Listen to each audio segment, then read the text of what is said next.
சமஸ்கிருதம் 3500 ஆண்டுகள் பழமையானது என்பதற்கு சான்று உள்ளதா என்று திருச்சியில் நடந்த கருத்தரங்கத்தில் தொல்லியல் ஆய்வாளர் அமர்நாத் ராமகிருஷ்ணன் கேள்வி எழுப்பியிருக்கிறார்.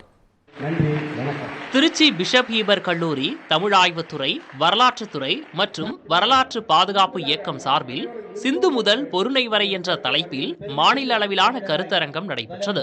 நிகழ்ச்சியில் பேசிய தொல்லியல் ஆய்வாளர் அமர்நாத் ராமகிருஷ்ணன், தமிழ் மொழி 2500 ஆண்டுகளுக்கு முந்தைய மொழி என்பதற்கு கார்பன் டேட்டிங் சான்று உள்ளது என்றார்.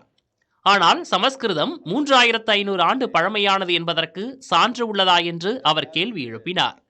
கிமு 800 முதல் சுமார் 1100 ஆண்டுகள் கீழடி நாகரிகம் சிறப்புற்று விளங்கியதாக கூறிய அமர்நாத் ராமகிருஷ்ணன், சங்க இலக்கியங்களில் தொன்மை பதிவாகி இருக்கிறது என்றார். கீழடி உட்பட பல ஊர்கள் பண்டைய காலத்தில் என்ன பெயரில் அழைக்கப்பட்டன என்பது ஆய்வு செய்யப்பட வேண்டும் என்றும் அமர்நாத் கூறினார். முன்னால் எவ்வாறு வரலாறு இருந்தது, தமிழகத்தில் கீழடிக்கு பின்னால் வரலாறு எவ்வாறு பார்க்கப்படுகிறது என்பதை பார்க்கும் பொழுதுதான் அது புரியும் உங்களுக்கு.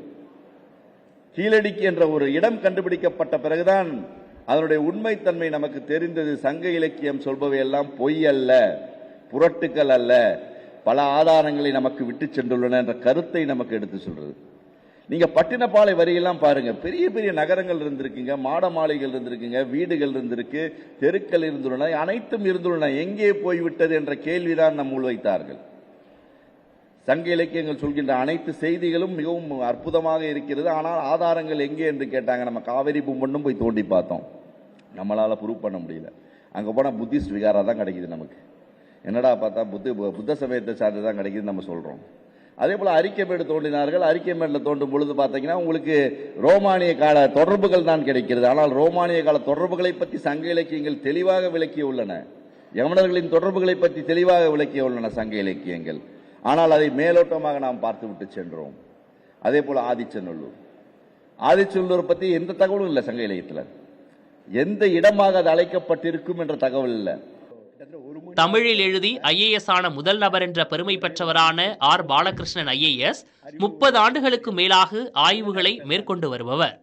சிந்து முதல் பொருணை வரை என்ற புத்தகத்தை எழுதியுள்ள ஆர் பாலகிருஷ்ணன் IAS, உயரிய நாகரிகம் உருவாக அடித்தளமாக இருந்தது சிந்து சமவெளி நாகரிகம் என்றார். ஒரு பண்பாட்டின் மூலம்தான் ஆட்சிகள் கவிழ்க்கப்படுகின்றன, ஆட்சிகள் ஏற்றப்படுகின்றன, அரசாங்கங்கள் மாற்றப்படுகின்றன. இந்த உண்மையை தெரிந்து கொண்டதனால்தான் நாங்கள் சிந்து வெளியின் அடிமடியில் கை வைத்திருக்கிறோம்.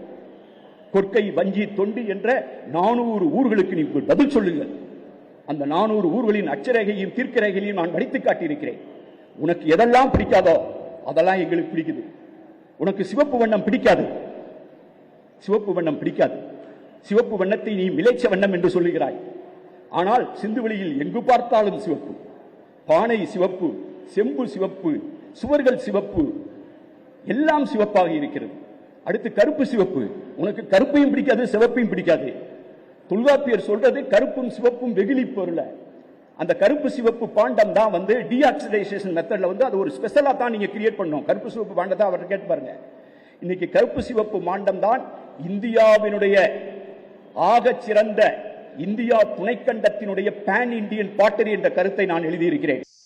ஒடிசாவில் கிடைக்கும் பானை ஓடுகளில் காணப்படும் குறியீடுகள் கீழடியில் கிடைத்த குறியீடுகளை ஒத்திருப்பதாக கூறினார். சிந்துவெளி பண்பாட்டின் நூற்றாண்டு இந்த ஆண்டு கடைபிடிக்கப்படும் நிலையில் சிந்துவெளி விட்ட இடமும் சங்க இலக்கியம் தொட்ட இடமும் ஒன்றுதான் என்று பாலகிருஷ்ணன் தெரிவித்தார். மேலும் திராவிட மொழி குடும்பம் என்று சொல்ல வேண்டிய முக்கியமான தேவை இருக்கிறது என்றும் பாலகிருஷ்ணன் தெரிவித்தார். புதிய தலைமுறைக்காக ஒளிப்பதிவாளர் சரவணகுமாருடன் செய்தியாளர் லெனின்.